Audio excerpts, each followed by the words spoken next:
Welcome to FIFA Saved My Life, the retro edition. Basically, I'm going to be doing every now and again a little retro show.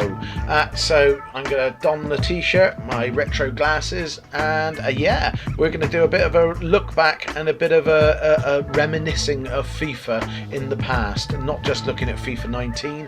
Let's have a quick look at what else, and how the history of FIFA came about, and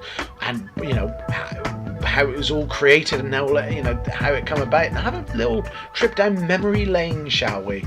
So the first one that I'm going to do is my very favourite of all. I'm going to start with the biggest and best as far as I'm concerned, yet probably the most underrated FIFA in history, which is FIFA Street. I loved FIFA Street. FIFA Street was definitely one of the best games that FIFA's ever done. I love, the FIFA Saved My Life. It's done brilliantly for me, the new FIFA 19. It has helped me massively in my depression. But looking back, when I was younger, I used to play FIFA Street. I started in 2005. I can remember the first one, heavily on Ronaldinho. Ronaldinho. And then basically it went on to FIFA Street 2, which was very much about Ronaldo in 2006. And then basically my very favourite, I love this, and this is the one that I would like brought back the most, and a new version, and I think it would look so good in HD on one of the modern consoles. But FIFA Street 3 to me is godlike. It's probably one of the best games that there ever been. It had the cartoon Ronaldo, it had the cartoon Peter Crouch, who was about 6'10" and skinny and did like weird kick out and did his robot.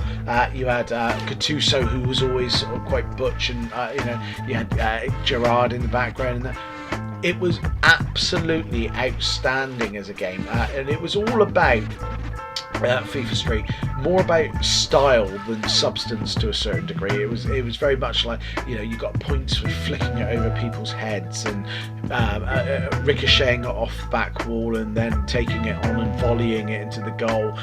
You had different settings all around the world. So you started in Brazil, maybe the streets of Brazil, ended up in the streets of London, then you're in New York. It was amazing. It gripped you, and there was a brilliant edition where I think it was FIFA Street 4, where you could create yourself and then you could play with people, and then you ended up buying people who and people come and joined you. If you beat that team, they came and joined you in your FIFA Street team, so you could have professional footballers come and join you, or you had the best FIFA sort of street footballers at the time as well come and join you, and it was brilliant. It was a great side game, and I don't understand why FIFA stopped this with EA. I don't know if it's a licensing thing, but I'm begging you, I'm absolutely begging, needs to come back. It was one of your best franchises, guys. I know last year in FIFA 18 with the Alex Hunter journey that you started by, there was almost a little tip to it, sort of a tip of the hat to it, in part of the journey where you did a bit of a street football thing. Not enough. It needs to be a whole game. Again, we've got the whole summer. Summers are boring, guys. It's hot and all the rest of it. FIFA Street feels like a summer game. That should be a game that you get your guys around, all your friends around, get a beer out, and play FIFA Street. It doesn't take itself seriously. It's good fun. It's all about a bit of skill. It's all about it looking great. You'll be able to see down below, some of the graphics were absolutely amazing. Really mouth-watering. And it's all about graffiti and rawness and all the rest of it, and it was brilliant. FIFA Street 4 had Messi in it, and it was all about the Adidas, and it was him versus Ronaldo, and that was back in 2012. We're talking we're talking 6, 7, 8 years ago now, since the last one, and since the last one's come out. that's too long, EA. You've got the power now. You've got brilliant, graphics in your games.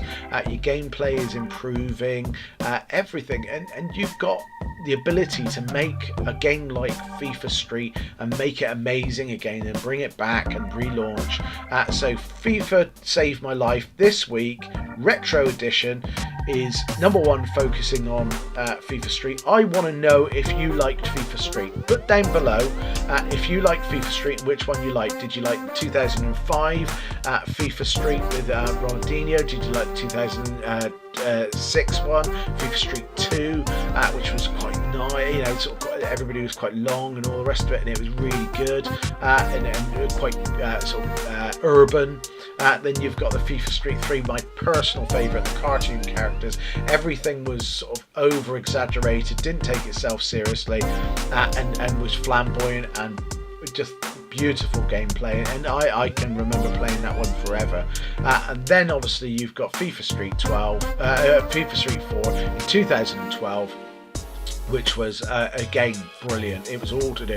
FIFA itself in 2012 was just beginning to get the graphics right. It was getting the gameplay better, and that took that onto FIFA Street and made a really good game.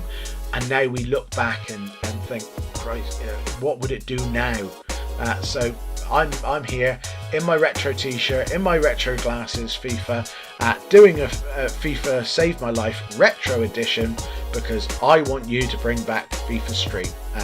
Enjoy the bits down below, and hopefully I want to see things down below saying that which FIFA you liked, which FIFA Street you liked, and yeah, I will be back very soon, guys, with another Road to Glory episode, also looking at a few SBCs as normal, and various other things that I've got in the pipeline. But we now have FIFA Save My Life Retro, which will come back every now and again, and we will look at the history of FIFA and how it has shaped our lives. So thank you very much for watching. I hope you enjoyed it. Make sure you hit that subscribe, make sure you hit that like, and enjoy yourselves. Take care, look after yourselves, be safe. Bye bye.